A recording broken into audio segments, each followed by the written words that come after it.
Business tycoon Jim Rogers is known as a former co-founder of the global investment partnership Quantum Fund, along with George Soros. He is also chairman of Rogers Holding and Beeland Interests. Mr. Rogers had been a gold holder, and he believes that everyone should hold gold. He thought holding gold is nothing less than an insurance policy, and he had a recent interview with Kitco News. So let's take a look.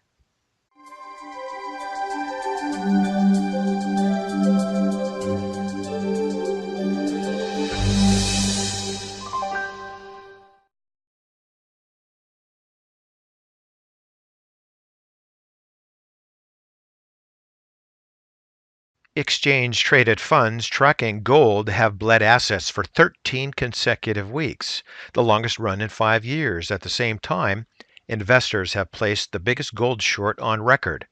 Gold's 9% tumble so far this year belies the turmoil in emerging markets and jitters over technology companies that have been the anchor of the U.S. equity bull market. The long-suffering holders of ETFs have finally given up hope of gold returning to its former glory and have decided there is better protection in the dollar, the stock market, and pretty much anything other than gold. Gold as a safe haven has been a massive disappointment this year for many.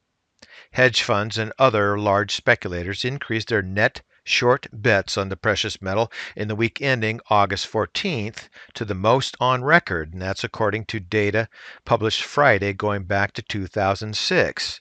And as you can see here by this chart, those in Asia and Europe have done better with gold because of the strong dollar. But we're going to focus on the U.S. because we live here. So now let's go take a look at the interview with Jim Rogers.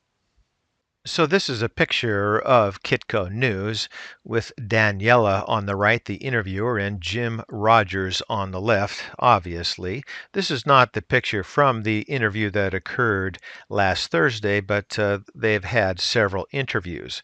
And I've condensed the interview down here, the text, to what is useful for this video here. And I'm certainly not going to be as alluring as Daniela nor as smart as Jim Rogers, but here we go. According to the discussion, Daniela was talking about the action on Thursday, and she says, now we're up a little bit this Thursday, but what's keeping gold from really taking off here? And Jim Rogers answers, Daniela, as I've said to you several times before, I'm still not a buyer until gold goes under $1,000 an ounce. I own gold. I hope I'm smart enough to buy a lot of gold when it gets there. But we had a huge blow off back in 2011, and I've been around long enough to know the huge blow offs usually take long times to correct. In my view, that's what's going on. I mean, I'm not a very good trader, but that's how I see the world.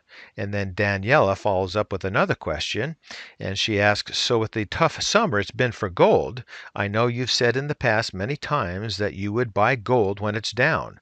Was that a good time for you? And then Jim Rogers answers, not yet. I'm still waiting for $950 an ounce or something like that. It may not get there, and if it doesn't, it's okay. I'll own a lot of gold, but that's not what I plan to do, Daniela. If it gets there, I hope I'm smart enough and brave enough to buy a lot of gold because before it's over, gold is going to turn into a very overpriced asset. It might even turn into a bubble. All right, so let's go ahead and take a look at the charts. And this is the 20-year monthly chart on the Spiders Gold Trust, and the symbol is GLD. And I do not own gold or GLD at this time, but I am looking at it very closely. We're going to look at this bottom here. I suspect that we're going to head down here, and I'm going to look for a test of that previous low here in this area. This is the top that Jim Rogers spoke about in 2011, and the gold price now is currently just slightly above $1,200 an ounce. In my opinion, I'm not quite sure that we're going to get to $950 an ounce, which Jim Rogers is looking for, but if it gets down that low, I'm definitely going to be buying. But I think the low is probably going to be someplace in the $1,000 to $1,100 an ounce. But let's take a look further here. The MACD, the fast line, just moved through the slow line a couple of months ago, is heading on down. I don't think it's going to get as low as this consolidation here, but we'll just have to wait and see. And the histogram shows that we've gone negative as well. Again, this doesn't look like it's going to be as negative as this time frame here in this area there. Moving on down into the price rate of change, we've gone sideways for quite a bit, with most recently the fast line moving through the slow line and then going just barely below the zero line. So I don't think things are really all that negative, even with that record short. The relative strength shows that we are heading down quite a bit. We're heading on down to this level here. I'd be surprised if it goes any further below what it did back here in 2013. Again, another reason I don't think we're going all the way to 950, but I have been wrong before. The stochastics is definitely heading on down, no real sign of a bottom.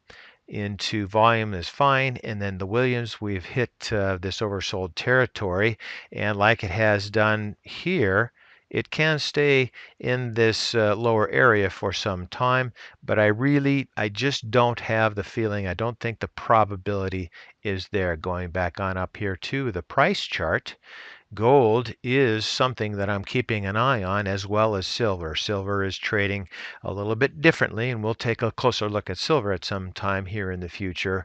But for today, I think that gold is heading on down. That record short is very interesting.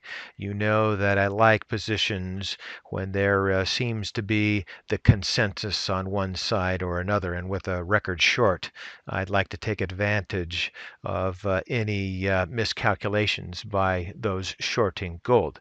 But for today, it just looks like we're heading on down, something that we just continue to watch. It's not ready to be bought at this point in time, but let's monitor it, because gold is one of those things out there that is high on my list, along with silver and, of course, along with TLT. But none of them are at the point that we are ready to buy. At least a recommendation for me is not there yet.